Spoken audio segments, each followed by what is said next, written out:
He fell from the sky, strapped inside the burning tail of a B-17. No parachute, no chance. The last thing he heard was the wind screaming past broken metal until he woke up in the trees, bleeding, barely breathing. What happened next will shock even those who've seen it all. But let's start from the beginning, November 2nd, 1944. It was cold even by English standards, bitter, stiff, and damp in a way that worked its way into the bones. A frost crusted the runway at RAF Bassingbourn, making the ground crunch beneath boots as the crews shuffled out to the briefing room.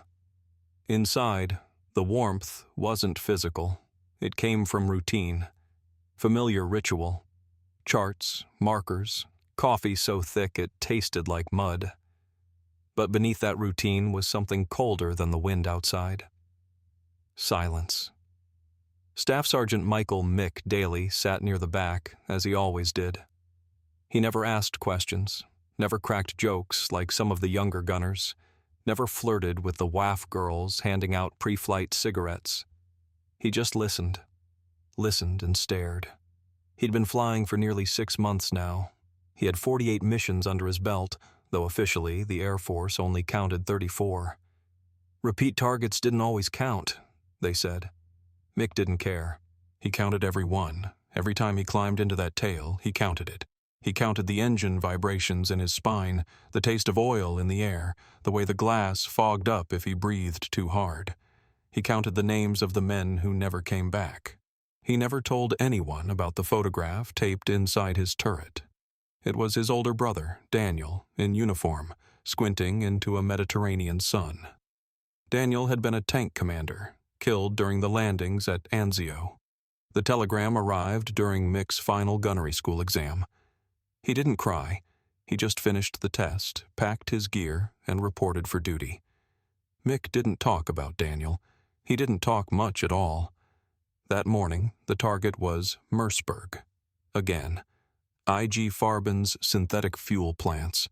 They'd hit it before, and the Luftwaffe had responded like cornered animals every time. Their commander, a broad-chested major with a voice that made gravel sound smooth, circled the objective on the wall map with a red grease pencil. "Fuel," he said, tapping the circle.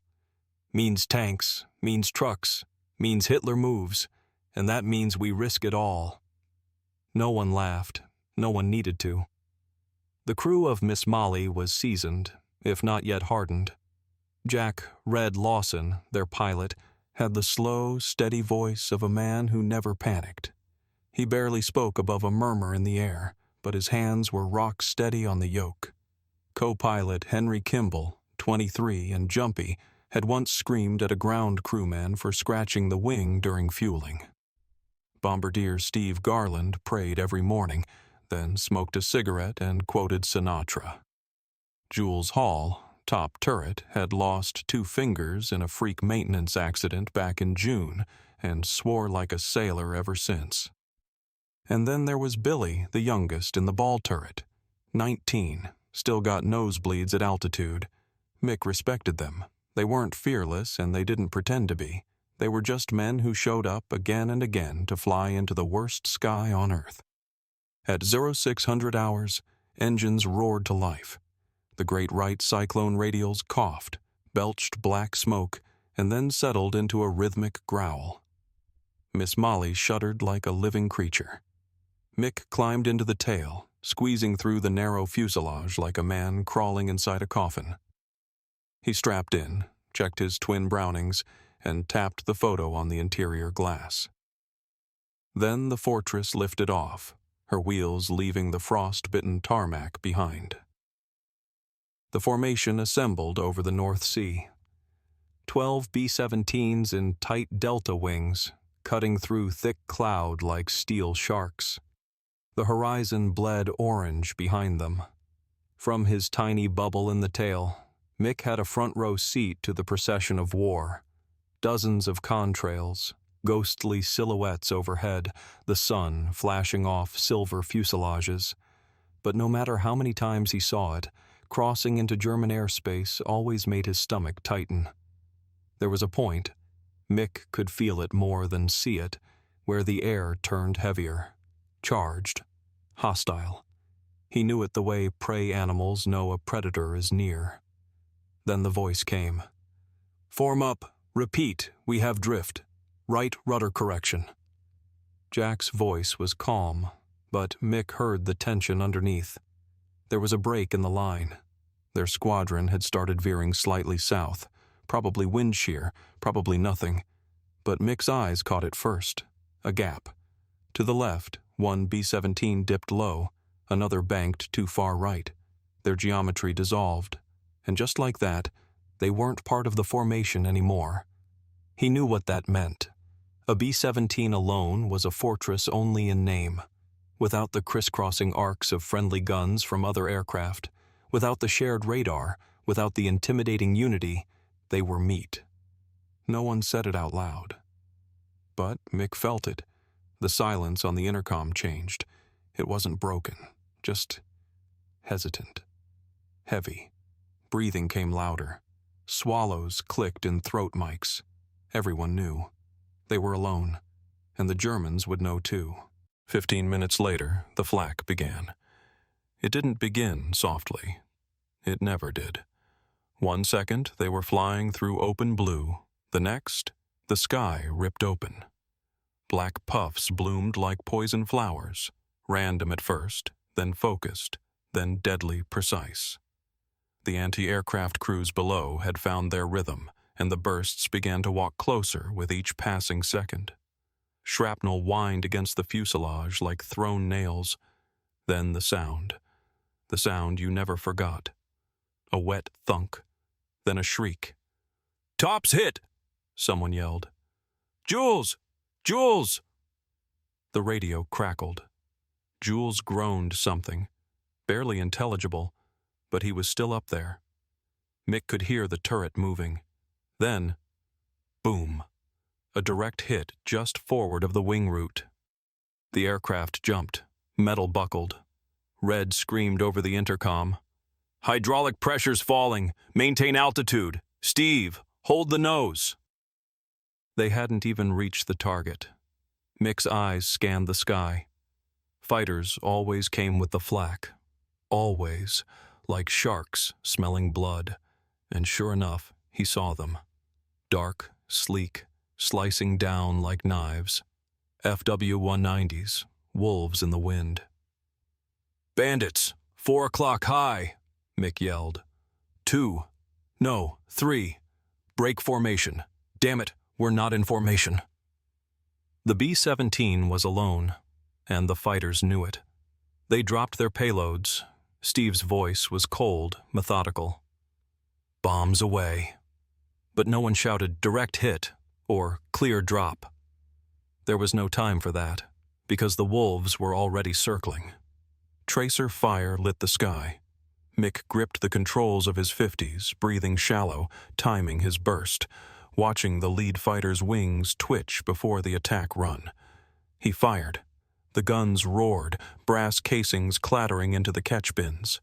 The tracer arcs met the sky, grazing one of the 190s, sending it spinning briefly before it recovered. They were surrounded. Inside the plane, men yelled positions. The tail vibrated from recoil and shrapnel.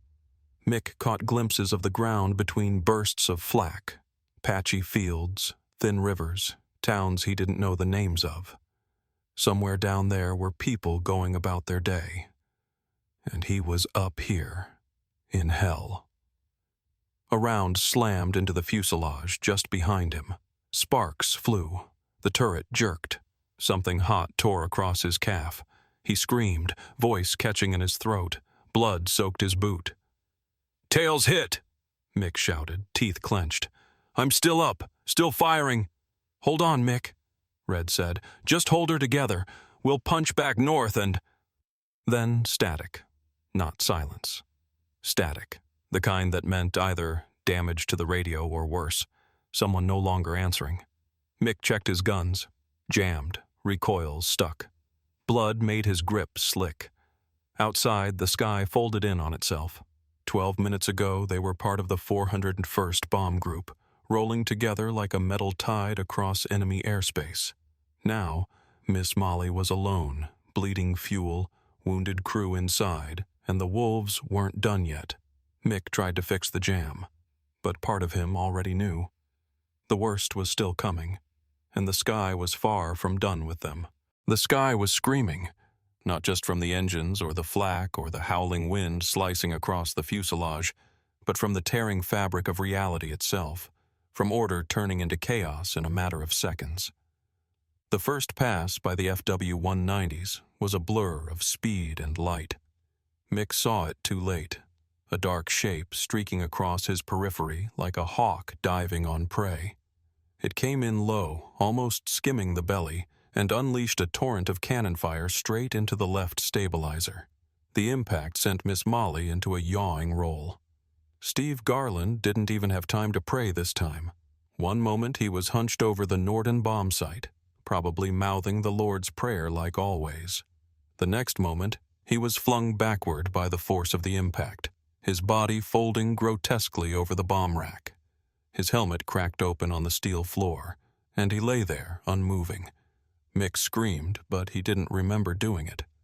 The sound might have been just in his throat, or maybe it reached the intercom. It didn't matter. Nothing mattered in that instant except that Steve was dead.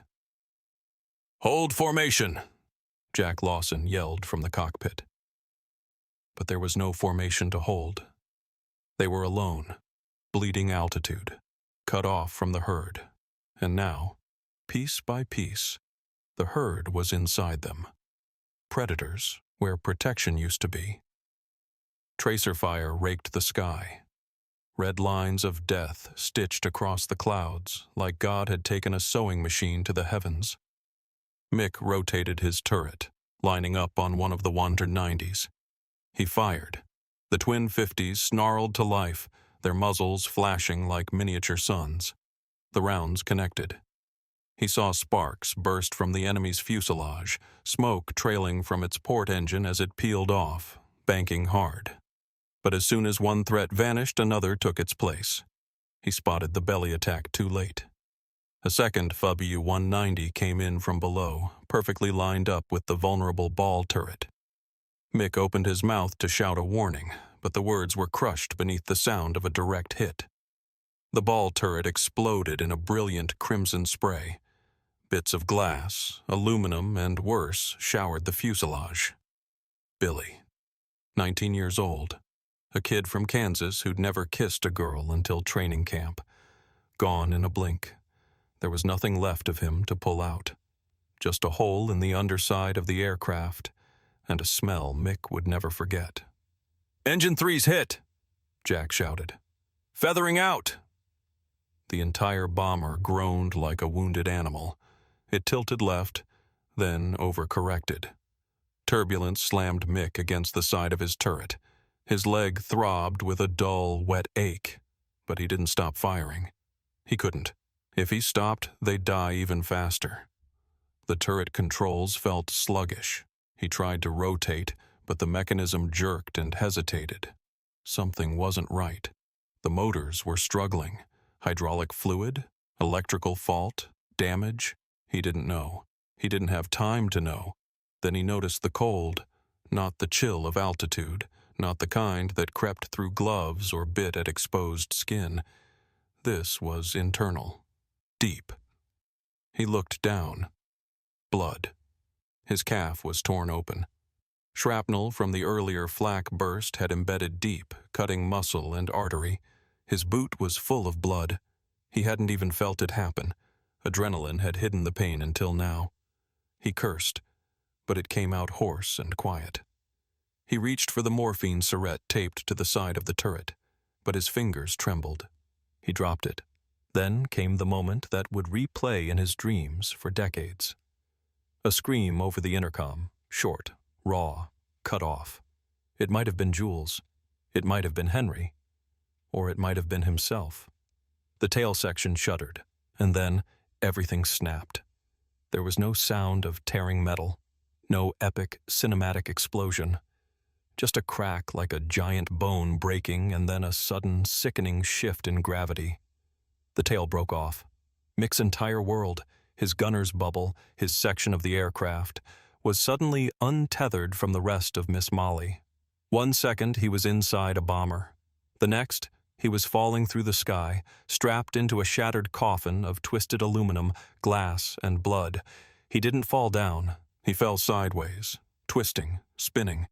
The world was a blur of clouds and sky and fragments of his crew. The radio was dead. The intercom was dead. The aircraft was dead. And Mick Daly, 22 years old, tail gunner, was very much alive, against all odds, and plummeting toward Earth inside a ragged shell of steel, still conscious enough to know this was the end. He was still strapped in. No parachute. The standard issue chest pack had been placed by his side, just out of reach when the section broke. It didn't matter. He would have been torn apart trying to deploy it inside the mangled wreckage anyway. So he hung there, upside down, spinning, watching the sky and the ground trade places a dozen times a minute. Blood ran down his face, pooled in his helmet. His ears screamed with the force of the wind. "This is how I die," he thought. But dying took longer than he expected. He was aware of too many things. The burn in his leg, the weightlessness between spins, the metallic taste in his mouth, the photograph of his brother, still taped to the inside of the turret, now fluttering loose, dancing like a ghost across the broken glass. His mind went to strange places. Daniel had died in a tank. Fire, metal, smoke. Did it happen this fast for him? Did he think about family? Did he feel pain? Mick was surprised by what he felt in that moment. Not fear, but guilt. Guilt that he was alive long enough to know he was about to die. That he might, by some miracle, survive this. That he might be spared what Billy wasn't. The tail kept spinning. Somewhere far below, trees waited. He thought of them not as saviors, but as spears. The last thing he'd feel would be the crunch of bone against bark. Then everything slowed. He didn't understand it at first. The wind dropped by degrees. The whistling lessened. The spinning eased. His vision dimmed. Shock, he thought. I'm blacking out. And he was right. The last thing Mick saw before his body finally gave up its fight with consciousness was the trees. Rising fast, and the broken tail of Miss Molly, with him still inside, falling straight into them. Then, darkness. Mick didn't remember the impact. He remembered spinning, sky and earth and smoke. Then darkness, but not the clean, cold kind. The kind that throbbed, that pulsed, that tasted like copper and grit and panic. The kind of darkness that whispered, "You're still here, and that's going to hurt." He came to with his face smashed against something cold and cracked. Glass. The curve of the tail turret had spiderwebbed around his cheek. Blood pooled between the glass and his skin. One eye was swollen shut. The other caught flashes of motion. Green. Brown. The blur of trees whipping past. Then the hit. It wasn't sharp. Not bone-shattering like he expected. The trees had done something strange. Something impossible. They caught him. Pine branches shredded the aluminum shell as the tail section plunged at an angle. Trunks snapped like matchsticks, slowing the wreck. There was no sudden stop, no fireball. Just the groan of bending steel and the cracking of wood. Then, stillness. The world stopped moving. And suddenly, everything screamed. His nerves erupted in pain. His back spasmed. His leg pulsed with fire. His head felt like it had been driven through a meat grinder. His mouth filled with blood. He tried to scream, but his jaw didn't work. Just a low, wet gasp, like drowning in air. His right leg, nothing. His left, worse, a mass of agony. He couldn't feel his toes. Couldn't feel much of anything except the white-hot burn in his spine and the cold soaking through his flight suit. He thought, I'm dead. This is death. It's just slower than they said it would be. But it wasn't. Not yet. Time lost meaning. Mick drifted in and out of consciousness, blinking in half light and shadows. Sometimes the sky was overcast above the trees. Sometimes it was black and starless. Once, he saw flakes of snow swirling down onto the jagged wreckage like ash from a fire. One flake landed on his lips. It melted instantly on the blood. He didn't know how long he lay there. Hours, maybe days. The cold helped. It numbed the worst of the pain. But it also leached what strength he had left. He hallucinated once. He saw Billy's face in the tree line. Clean, unburned, untouched. Billy didn't say anything. He just looked at him, shook his head, and vanished. Another time he thought he heard the radio clicking on. Jules, laughing about how Miss Molly always took a beating but kept flying. Mick smiled, and a molar slipped loose onto his tongue. He swallowed it. The voices came suddenly. He was fading again when he heard them. Foreign, sharp. He couldn't place the language at first. Too fogged, too distant. But then came a word he recognized. Resistance, French. Then German. Then both. Tangled and loud and angry. Mick tried to lift his hand. It moved an inch, then collapsed. He wasn't sure what happened next. Boots. Flashlight beams. The creak of branches.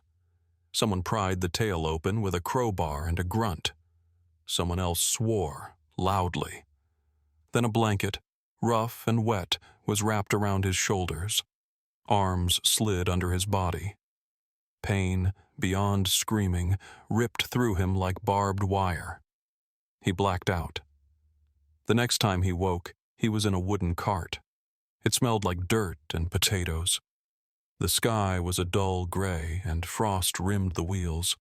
He couldn't speak. His tongue was too swollen. His hands were bound with cloth. He thought, I'm a prisoner. They're taking me somewhere to die. But the hands moving him were gentle. French hands. He passed out again. He woke again in a barn. A straw mat. A lantern guttering on the far wall. The rafter above him was split down the middle like a lightning scar. Rain dripped somewhere off to the side. A woman's voice, soft and sharp at once, told him, Be still. Stay quiet. You're in danger. Her name was Margot. She never gave a last name. She cleaned his wounds with vodka and muttered something about his eyes. She didn't look at the wound on his leg, just poured liquid over it and wrapped it in cloth that smelled like old apples. Mick tried to talk. Don't, she said. They're looking. He was moved again. From the barn to a cellar, then from the cellar to a basement hidden beneath a burned-out cafe. Time twisted. He dreamed of home, of Daniel's funeral, of his mother's kitchen with the cracked tile near the sink. He dreamed of fire and metal and noise and couldn't tell which parts were memories. His fever broke after the third day in the cafe. That's when the Germans came. He heard the boots first, then the shout, the pounding on the front door. Margot didn't flinch. She pressed something into his hand. A rosary? A bullet? And then pulled open a trap door in the floor. Mick dropped into darkness. He was captured an hour later in a field. His rescuers had abandoned the cart to avoid suspicion. Mick lay under a tarp among rotting vegetables. A passing patrol spotted blood on the wheel hub. Bayonets. Shouting. Then more darkness. He woke in a German hospital. Clean linens, white walls, a thin line of sunlight through slatted blinds, and silence. His jaw was wired shut, his right leg encased in plaster, his torso wrapped in stiff cotton soaked with something bitter and cold. His breath caught in his ribs when he moved. A nurse came in, not German, French. She looked at him for a long time. "You're lucky," she whispered in English. They think you are one of them. Don't speak. Don't move.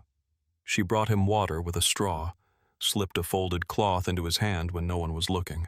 Inside it, a small scrap of parchment, barely legible. 401st, Tail Gunner, RAF Bassingbourn. Wait. He memorized it in seconds. Then she took it back and burned it in a match tin. The doctors spoke little to him. They poked and prodded, muttered in medical German. His spine was damaged. Not severed, they said. Fractured. Maybe walking, maybe not. Time would tell. They saved his leg. Barely. It had gone septic. They opened it twice. Mick remembered only the cold bite of ether and waking up screaming into a gag. He didn't dream anymore. He just watched the ceiling fan and counted the rotations. Weeks passed. Then, one day, the door opened, and someone walked in who didn't belong. An American. Army uniform. Lieutenant Bars. He looked like he'd seen ghosts and wasn't sure if he believed in them. He stepped to the bed and looked down. "You're the tail gunner," he said softly. 401st, Miss Molly. They said you were vaporized. Mick blinked. He didn't nod. He didn't speak. He just stared. And that, more than anything, was enough. Mick never flew again. He was 22 when it happened. He turned 23 in a hospital bed in Lyon. He never talked about it, not for 20 years. His wife found the drawing once, him, in the tail, smoke all around. A child's sketch, in pencil. She asked him if it was from a dream. He said nothing. Later, when his son was old enough to ask about the war, he told him about Billy, about Steve, about Red, about the tree that caught the tail, about waking up in branches with a rib poking through his jacket. His son asked, "Why'd you survive, Dad?" Mick just looked at the window. The sky was gray that day. "I didn't," he said. When he died at 81, the last thing he asked was to have his crew's names read at his funeral. No flag, no medals, just the names. His grandson still has the turret glass. Cracked, bent, but whole. Like the man who fell, bled, broke, yet lived. Because the formation left him. The flak tore him apart, and the trees caught him alive.